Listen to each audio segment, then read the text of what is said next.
So the other day I woke up and found a shit ton of traffic to my old Albert Pike hoax letter article on Wide Shut. Where did it all come from? Well, it turns out somebody in the mainstream media decided to randomly write a fluff piece about the theory, and as is often the case with the leading newspaper sites, they all decided to spin their own versions of the same fluff, like an echo chamber, and they created quite a bit of buzz. So people who Googled for more information about the so-called Albert Pike letter naturally came across my article and began sharing it and making it go viral again. Now, I'm not quite sure which mainstream journalist had too much time on their hands, but the Daily Mail article cites the Sun newspaper, so I'll assume Hayley Richardson of the Sun is the culprit. Chilling letter written almost 150 years ago predicted both world wars and a third battle against Islamic leaders. No, it didn't. You've all seen the quotes. David Icke talks about it. They're all over the internet on the conspiracy sites and Facebook pages. Freemason and Confederate military officer Albert Pike is alleged to have sent a letter to Italian revolutionary Giuseppe Mazzini in 1871 predicting or calling for 3 world wars at the behest of the Illuminati.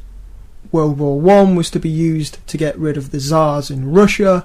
World War II was to be used to lead the way for the creation of Israel, and World War III is supposed to be between the Zionists and the Arab world.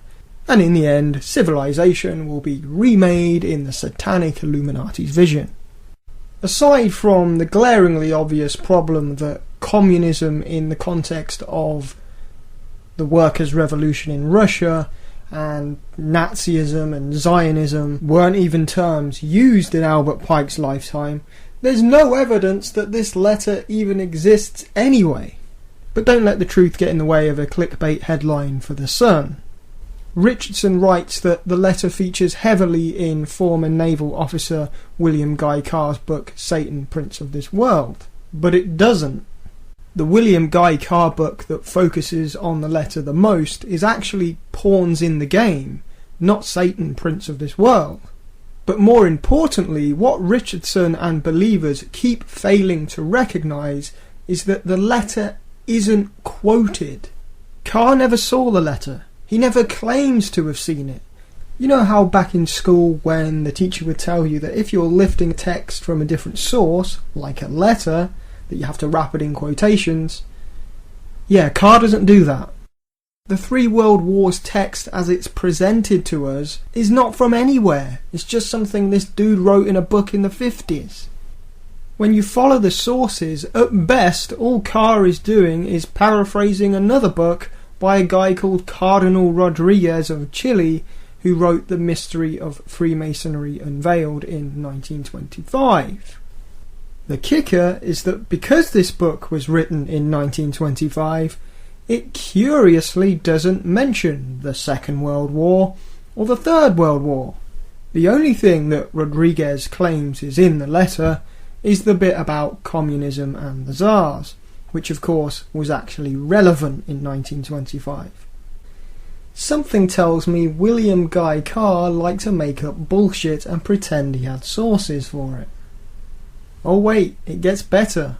Rodriguez never claims to have actually seen the letter either, and he doesn't quote directly from it. Instead, he cites French and Italian books from the 1890s. You can read the relevant translations of these on the Wide Shut article and at Terry Mellanson's conspiracyarchive.com. Now, the 1895 book, Le Palladism, does make reference to a letter by Pike, but again, remember school and how to do quotes, there's no direct text. Curiously, this book doesn't mention anything about 3 world wars at all, not communism, Nazism or Zionism. It does, however, mention a plan to overthrow Catholicism, which was one of the big powers of the day. The other book was written by Dr. Taxil, which is the pseudonym of a self-professed hoaxer called Leo Taxil.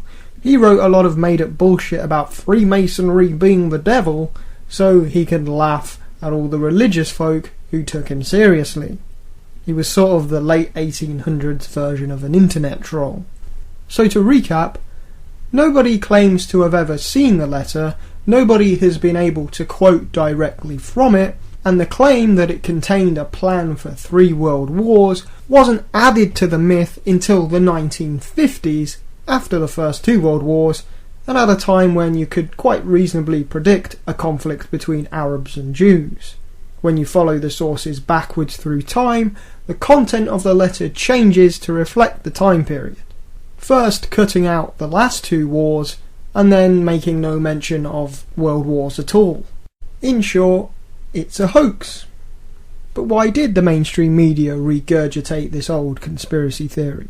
My guess is they probably saw that my article and others were high up on the Google search results and was getting a fair amount of hits and social media activity all by itself, and they wanted to usurp some of that action.